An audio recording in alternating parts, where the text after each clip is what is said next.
The story of label. बहुत समय पहले जब सारी पृथ्वी पर केवल एक ही भाषा बोली जाती थी, सभी लोग एक दूसरे को पूरी तरह समझते थे। उस समय मानव जाति में गहरी एकता थी। वे साथ मिलकर काम करते, विचार साझा करते और बिना किसी बाधा के संवाद करते। धीरे धीरे वे अपने ठिकानों से निकलकर पूर्व की ओर बढ़ने लगे। चलते चलते वे एक विशाल मैदान पर पहुंचे जो शिनार नामक देश में स्थित था। वहां की भूमि उपजाऊ थी और आसपास के दृश्य सुंदर और समृद्ध थे। लोग उस स्थान से इतने प्रभावित हुए कि उन्होंने तय किया, यहां हम स्थायी रूप से बसेंगे, यही हमारा घर होगा, यही हमारी पहचान बनेगी। लेकिन मनुष्यों की महत्वाकांक्षा यही नहीं रुकी। वे केवल वहां बसने से संतुष्ट नहीं थे। एक दिन उनके बीच के सबसे बुद्धिमान और प्रभावशाली व्यक्ति ने सुझाव दिया, हम केवल यहां बसकर समय बर्बाद नहीं कर सकते। हमें कुछ ऐसा करना होगा जिससे आने वाली पीढ़ियां हमारा नाम याद रखें। आओ हम एक ऐसा नगर बनाएं जो पृथ्वी पर सबसे बड़ा हो, और उसके साथ एक मीनार भी बनाएं जिसकी छोटी आसमान को छू ले। यह हमारी महानता का प्रतीक होगी। इससे हम हमेशा एक जगह एकजुट रहेंगे और कभी पृथ्वी पर बिखरने की जरूरत नहीं पड़ेगी। लोग इस सुझाव से बेहद प्रभावित हुए। उन्होंने कहा, यह तो एक अद्भुत विचार है। हमें एक ऐसा कार्य करना चाहिए जिससे हमारी शक्ति और एकता सिद्ध हो। वे तुरंत काम में जुट गए। उन्होंने नई नई तकनीकों का उपयोग करना शुरू किया। पत्थरों के स्थान पर उन्होंने ईंटें बनाई और उन्हें भट्ठों में आग देकर मजबूत किया। मिट्टी के गारे की जगह उन्होंने चूने का इस्तेमाल किया। दिन रात मेहनत करने के बाद उन्होंने नगर और मीनार का निर्माण आरंभ कर दिया।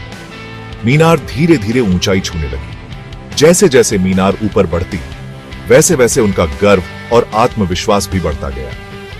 वे आपस में कहने लगे, अब हमें किसी और की आवश्यकता नहीं, हम अपने बल पर सब कुछ कर सकते हैं। ये मीनार हमें अमर बना देगी और कोई हमें बिखेर नहीं सकेगा। लेकिन आकाश से यहोवा ने यह सब देखा।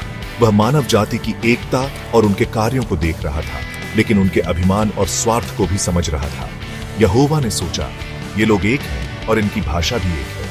उन्होंने यह कार्य आरंभ किया है और अब कुछ भी इनके लिए असंभव नहीं होगा।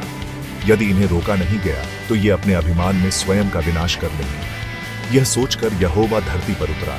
उसने उनके बीच गड़बड़ी करने की योजना बनाई। एक दिन जब मजदूर मीनार पर काम कर रहे थे, एक अजीब घटना घटी। वे अचानक एक दूसरे की बात समझने में असमर्थ हो गए। जो व्यक्ति ईंट मांगता उसे गारा दिया जाता, जो बढ़ई हथौड़ा मांगता उसे आरी थमा दी जाती।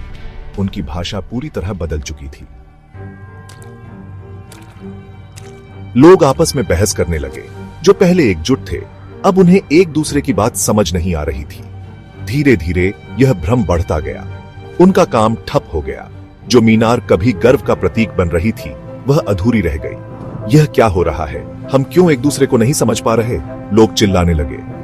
यहोवा ने वहां गड़बड़ी डालकर उनका कार्य रोक दिया। उनकी एकता टूट गई और वे छोटे छोटे समूहों में बंट गए। हर समूह ने अपनी अपनी भाषा और अपनी दिशा चुन ली। वे अलग अलग स्थानों पर बसने के लिए पूरी पृथ्वी पर फैल गए। उस नगर और मीनार का निर्माण अधूरा ही रह गया। उस स्थान को बाबेल नाम दिया गया, क्योंकि वहीं पर यहोवा ने उनकी भाषा में गड़बड़ी डाली और उन्हें पूरी पृथ्वी पर फैला दिया। इस घटना ने मानव जाति को एक गहरी शिक्षा दी। एकता और सहयोग महान कार्यों को जन्म देते हैं, लेकिन यदि इनमें अभिमान और स्वार्थ आ जाए तो विनाश निश्चित है। सच्ची महानता केवल विनम्रता और दिव्यता को स्वीकारने से प्राप्त होती है।